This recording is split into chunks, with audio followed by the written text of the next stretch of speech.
Glen, huge congratulations. You are now the PDC Premier League Champion.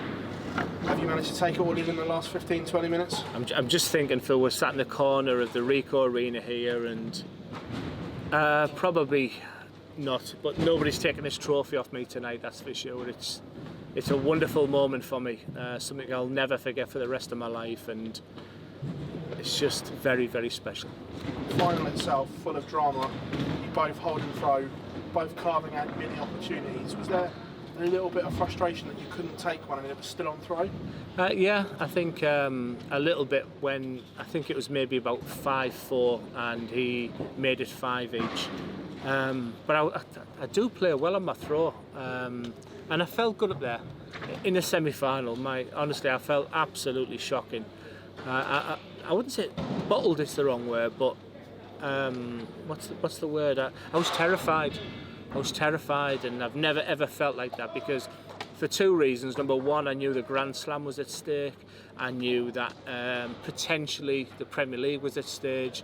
And thirdly, I know how good Gary Anderson is. So if you put them three in the mixing pot, I never felt comfortable at all.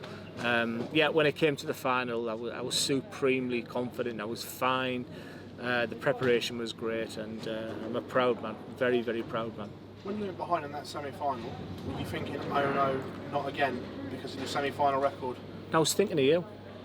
I was thinking of online darts. I was thinking that the Premier League 2020 was about Glen, who come from 6-4 down and drew 6 each against Fallon, who was 7-2 down and drew 7 each with Gary Anderson, who was so-and-so and fought back.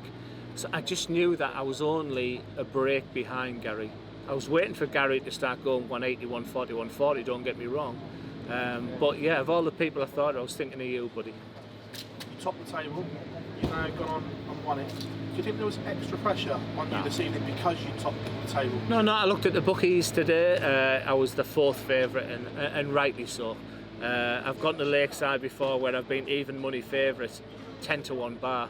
So the bookies aren't often wrong. Peter Wright, our world champion, Gary Anderson could beat me 10-2, 10-3 any day of the week if he wants to. Nathan, you know, he's just an unbelievable player. You know, he's going to win big things, and he'll only get stronger. So, no, there was no pressure. If anything, I felt like the outsider. Premier League normally 16 weeks.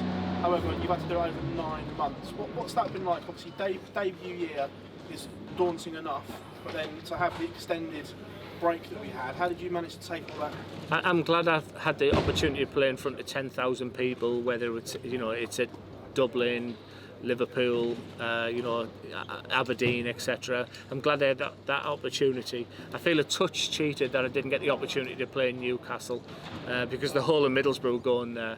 I think everyone will remember the 2020, the fact that there's no crowd here. And I hope it's not diminished. I hope it's not whatever, because you saw what Gezi Price did last week. You know, the best players, that rises to the top and whatever. So it's exceptional circumstances right now, and I'm the champion, and I'll take that. Is this the fairy tale complete? When you come over, all you said you wanted to do was win one. Is it complete, or is there now that burning desire to go and add to it? My worry is that it's complete. Because once your mentality goes that I've done everything now, I've still got a Euro 2 to win. I've still got either the match play, and my ultimate target is to win the World Championships. But if I go back to my room now and think that job is done, it could be tough. I'd still like to think that I've still got an Ali Pali to win it. That's the burning desire to go ahead. Speaking of Ali Pali, does that prove to yourself that you can go and win it? You've beaten Michael van Gerwen, you've beaten Gary Anderson, you've beaten Nathan Aspinall on the biggest stages of them all. Does that show to yourself that I can go and win the biggest title ever in darts? Yeah, I think I've beat all the best players in the world, and the thing about Ali Pali is it's a war of attrition. You've got to do it over 3 weeks, and talk is cheap. All I want to talk about tonight is the fact that that baby is mine, and no one will ever take that away from me. And Ali Pali look after itself. I'm up in 4 hours. I'm off to Heathrow for off the single thing and to play in the Euro Championship. So already I'm thinking that I need to win a game. Max just told me I've got a tough draw, either Nick O'Kers or David Evans, and I need to win because I think I'm ranked about 24 for the European Championship. So you've got to keep looking forward, and hopefully, once that's over, I can start really celebrating this. Final one from me. You said you always dreamt of winning the Lakeside title. Now you've won that. Does that mean more than that first Lakeside title? Yes, I'm happy to say that that moment when I hit double 16 is the greatest moment I've ever had in darts. Glenn, congratulations as always, champ. Thank you very much. Thank you, Phil. Glenn, I know you've got Zoom responsibilities to do, so I won't keep you very long. First of all, well done. Thank you. It's nice to be able to come back and see you all as well. Thank you.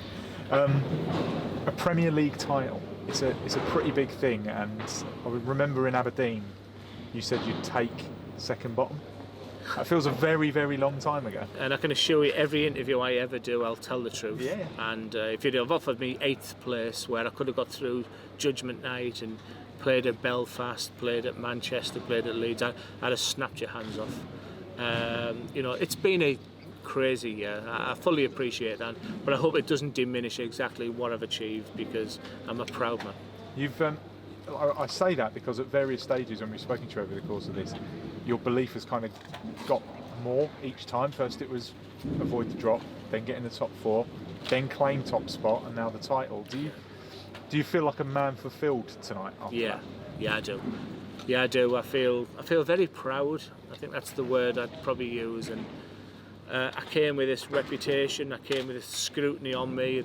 The Q School story is great, but it's about a man who played county, who played Super League, and a 45-year-old played Larry Butler in the World Masters, and 5 years later he's a 3-time Lakeside champion and a Premier League champion. It's a super story, and I'm super proud. It's a measure of when you look down the list of people who've won it. Yeah.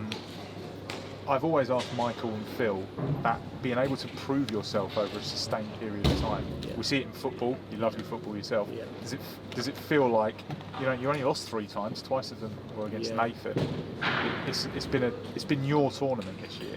Yeah, I think it's a tournament where whether I was 7-2 down, 6-4 down, and I always come back, and like I said, I was thinking of the Phil bars. I was thinking of Sky Sports darts.